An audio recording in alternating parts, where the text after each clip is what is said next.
There are things I cannot change, but the truth will always find a way.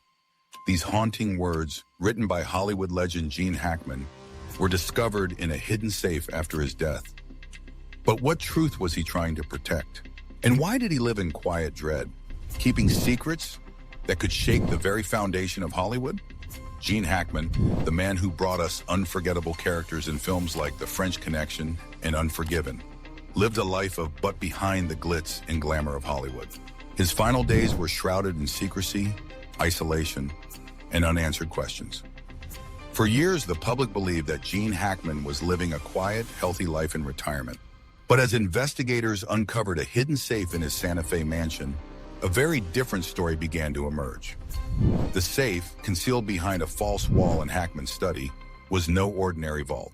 It was a fortress designed to protect something far more valuable than money or jewels. Inside, investigators found a thick stack of documents, photographs, and audio tapes, all tied to Hollywood's darkest secrets. Black and white photos of familiar faces in eerie settings, contracts marked with peculiar symbols and stamped "Confidential, do not distribute," and audio tapes labeled "Hollywood backroom deals, do not open." But the most chilling discovery? A handwritten letter from Hackman himself. Its words were brief but devastating.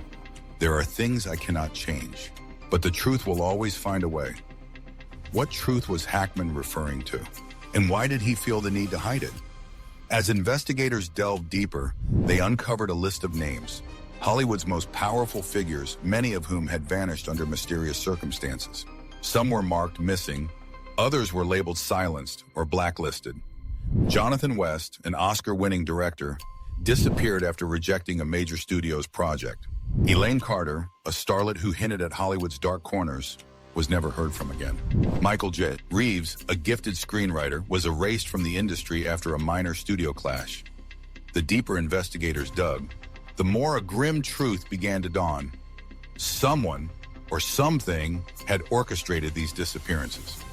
But why did Gene Hackman have this list? Was he gathering evidence to protect himself?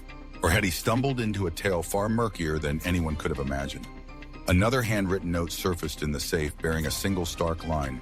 "Some names should never be spoken, but that doesn't mean they should be forgotten."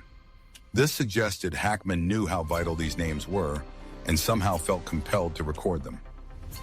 As police sifted through the contents of the safe, they found a thick dossier wrapped in an aged leather envelope. Stamped across its front in bold red letters, "Confidential, for internal use only." The dossier contained covert pacts between film moguls, Hollywood's mightiest directors, and shadowy figures whose identities remained veiled. Some contracts bound actors, writers, and directors to a studio for life, with no exit clause. Others demanded absolute compliance, with no exceptions allowed. One document stated plainly, "This agreement shall be sealed with a signature in blood," signifying the irrevocable bond between the signee and the studio. Police couldn't believe their eyes. Could such contracts be real? If so, it meant some Hollywood stars had locked themselves into unbreakable bargains, no matter the cost. But the most terrifying discovery was yet to come. A chunk of the documents had vanished. Some files were missing vital pages. Certain contracts held only their opening sheet. A few folders were mere empty shells, their contents stripped away. Someone had swiped the most crucial papers before the safe was breached. This birthed a spine-chilling question. Who beat the police to it? And more critically, what did they take? Investigators found faint scratches on the study's lock, hinting it had been pried open earlier. A floor rug looked shifted, as if someone had nudged the safe before police arrived. The home's security cameras had been disabled weeks before Hackman's death. But the oddest part? No theft reports existed for the mansion. Gene Hackman never alerted police to any intruder. Why? A theory took root. If someone slipped into Hackman's home, why didn't he speak up? If they nabbed key documents, why did he keep the rest? Perhaps Hackman himself chose to retain what he deemed essential, letting the most dangerous bits slip away. An investigator recalled the odd handwritten note from the safe. "You were never supposed to see this, Gene. Walk away." Who sent that message? Was it a warning? If so, Hackman might have known he held something more perilous than he'd imagined. Perhaps when someone breached his home, he opted for silence, realizing speaking out would only worsen things. From the torn pages and hollow files, police tried guessing what the missing documents might have held. Clues suggested Hollywood's blacklist could have been longer than found. Perhaps more names mysteriously lost. Some of the weightiest contracts were gone. Someone erased traces of actors tied to these grim deals. The tapes mightn't be lone. Only one cassette remained. But signs hinted it once sat with at least 3 others. It seemed the most horrific secrets had been spirited away before police could lay hands on them. If someone took the vital papers, they had a grave reason to do so. 3 main theories surfaced. A close confidant of Hackman. Maybe he'd confided in someone who then grabbed the riskiest parts before police found them. A Hollywood power. These files might expose a terrifying control network in the entertainment world, and someone acted to bury the truth. Hackman himself arranged it. If he feared what he held, he might have secretly handed off portions to a trusted soul before it all unraveled. But if Hackman orchestrated this, why not destroy everything? Why keep the contracts, lists, and tapes? An investigator suddenly recalled a small but vital detail.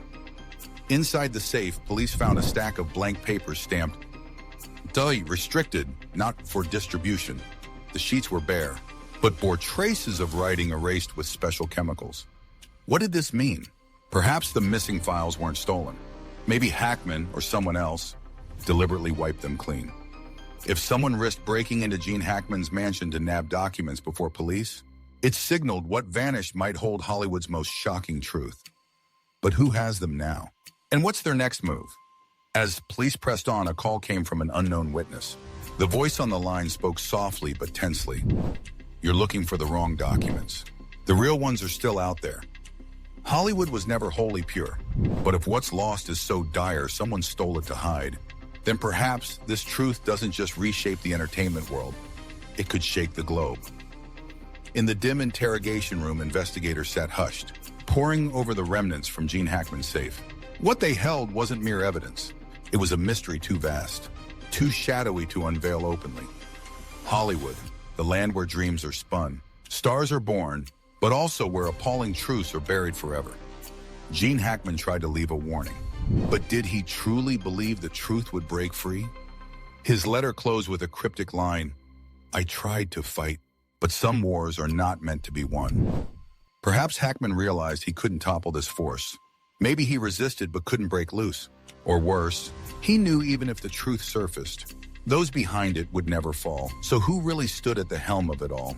And will the truth ever come to light, or will it stay forever shrouded under Hollywood's dazzling lights?